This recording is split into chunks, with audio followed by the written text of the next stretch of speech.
Guys, what's up? Jay here. Here recently, about 3 weeks ago, I picked up my latest and quite possibly my last carry gun I'm ever going to purchase. That is the Gen 3 Glock 17.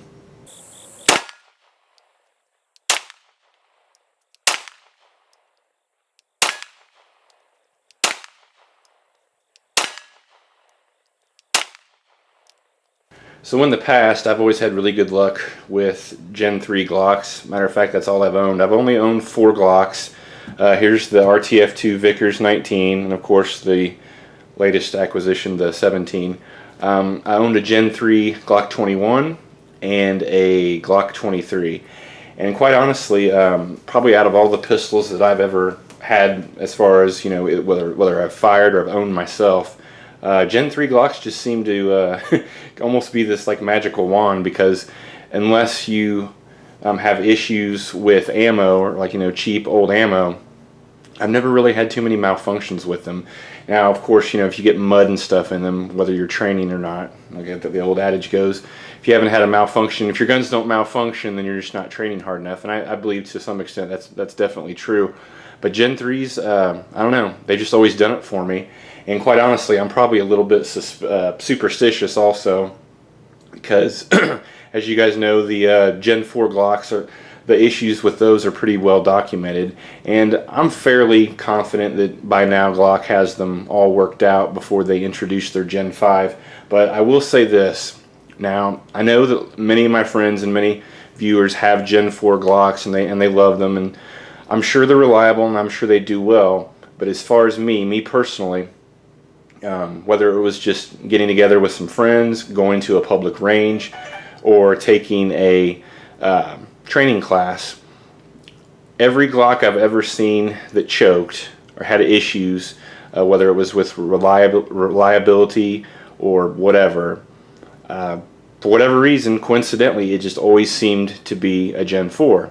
Again, I'm not saying that, you know, Gen 4s are shitty or that they're inherently problematic. I'm just talking about my own personal experience.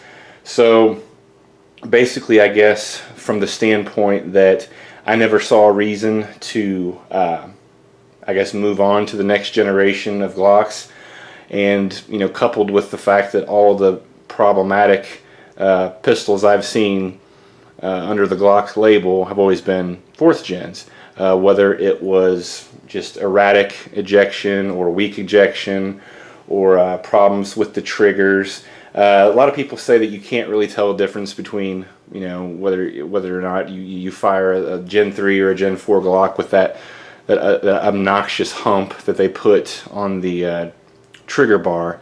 But I can. It just seems grittier, and it just seems like it has like a longer pre-travel. And I'm not one of those people who I wouldn't consider myself a trigger snob by any means, but I don't know, just for whatever reason, it just seems like the Gen 3s to me, they just run better, they just run smoother, they just have less problems. Of course, they had the recoil spring debacle, which I think eventually they got figured out and fixed, and that's another thing. I honestly cannot tell a difference between, you know, recoil impulse. They say that, you know, the Gen 4 and now the Gen 5s, they recoil less because they put that double spring in there. Again, you know, the plain old single recoil spring with the polymer guide rod in the Gen 3s, well, you know, Gen 1, 2, and 3 actually, always have seemed to do well. I mean, I've never had an issue with it. I can't tell a difference, so whatever, but there you have it. One thing I've noticed, and I've only seen this twice, which is 2 times too many, but because of the redesign of the 4th and 5th gen recoil spring, the amount of metal, the amount of steel around where the recoil spring protrudes, it's a lot thinner on a Gen 4 and a Gen 5. Extremely thin compared to like a Gen 3 in previous generations. I don't know, I would assume that has something to do with the integrity, because I've never seen them split or crack in the older generations. But yeah, so I guess as far as like the Gen 5, to some people it might be really cool. It might be offering a lot of, I guess, you know, so-called upgrades or enhancements. I've never really cared much about the finger grooves. They've never given me issues. I have relatively large hands, and I've seen, you know, kids run Glocks with finger grooves, and I don't ever remember them complaining about it. Again, as far as the trigger, I mean, I pretty much think all the triggers are about the same. The Gen 4s with that weird hump on the trigger bar seem to be kind of strange to me, but in this case, I guess it really doesn't matter. It's kind of a moot point because I ended up swapping out and putting the Race Ninja Overwatch trigger out of the one that I had in this RTF Glock 19. I went ahead and put it in the 17, and it probably has a total of around 3,000 rounds through that trigger, and it's still going strong. Seems to be safe, so I'm digging it. But I don't know, I guess I just mainly wanted to talk about how, I guess when it comes to, I guess, the Glock lore or Glock history, it just seems to me that they pretty much made their bones with the first 3 generations.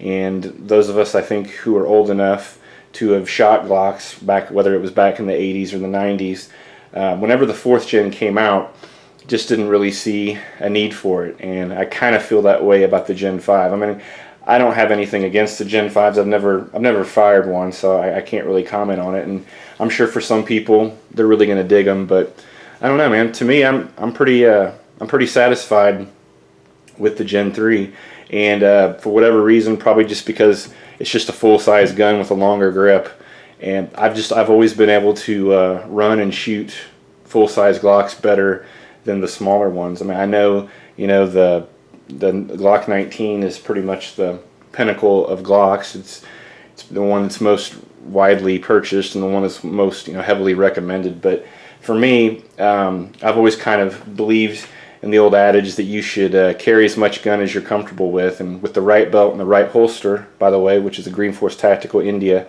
inside the waistband.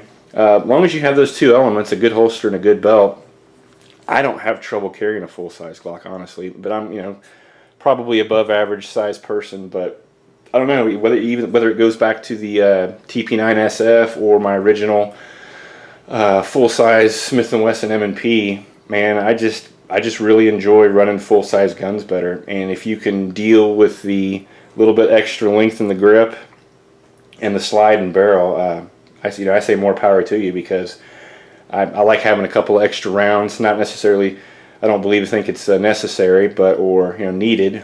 But it's just, I don't know. I just like them better. The full-size Glocks, I can run better, I can shoot better, faster, whatever. So if you can deal with the little extra added weight and the little extra added length, I say go for it, because I can definitely run this gun better than that. And I think that's pretty much one of the best Glocks ever made, a Gen 3 RTF. That's the one thing, any firearms or tactical instructor who is worth their salt, they will never, ever, ever recommend to a student that to not get and not train with and not carry a Gen 3 Glock. But I can think of about 10 or 15 that I've heard say stay away from the 4th gens. So, you know, take that for what it's worth. Again, I'm sure many people have, you know, trillions of rounds through their Gen 4 Glocks without a single issue. But I'm just telling you what I've seen, what I've experienced, and you know, what I've heard from others who've owned Gen 4s. So for me, I don't know. I think that Glock has pretty much made all their bones, especially with the Gen 3s. They've been out for forever. And as of, I think, even, what was it, maybe a year or 2 ago, according to a couple of distributors that I had spoken with, even though, see, I'm not really sure, you guys can put it down in the comments and correct me, but didn't the Gen 4s come out in 2007 or 2010? I can't remember. So they've been out for quite a while. But even as of like a year or 2 ago, up to that point, up to that date, Gen 3 Glocks still outsold Gen 4 Glocks almost 2 to 1. So I don't know. Take it for what it's worth. But to me, I don't know. That says something. But I don't know, man. So I guess we'll wrap this video up. But I think just ultimately, I've pretty much found, I guess I would say, my my favorite carry gun. And I know it's not a very very exciting or flashy choice. Just a plain Jane old Glock 17. But it just seems to be the pistol that I have the most confidence with, and I can shoot it relatively well and run it pretty good. So, and that's even like compared to my girlfriend's gun. which she loves, by the way, and that's the you know, the CZ P10. I'm sure you guys have seen that in a few of my videos.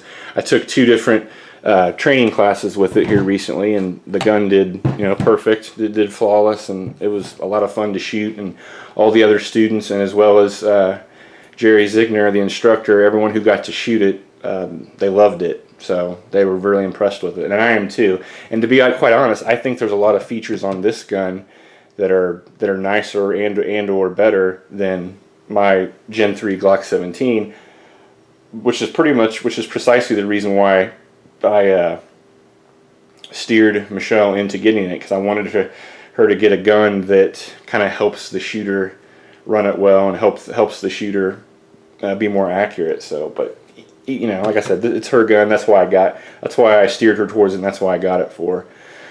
But again, the Gen 3 is for me. I would imagine the Gen 5s are gonna play out to be pretty good pistols, and who knows, maybe one day down the road I may pick one up.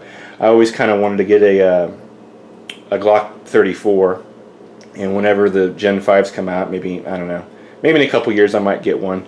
But I guess for now, in the foreseeable future, I am perfectly and completely content with the Gen 3 line of pistols. As a matter of fact, on Facebook, my friend Dill mentioned that, because I had always, you know, concluded that, to me, I guess as far as like the pinnacle of Glocks was the RTF2 frame.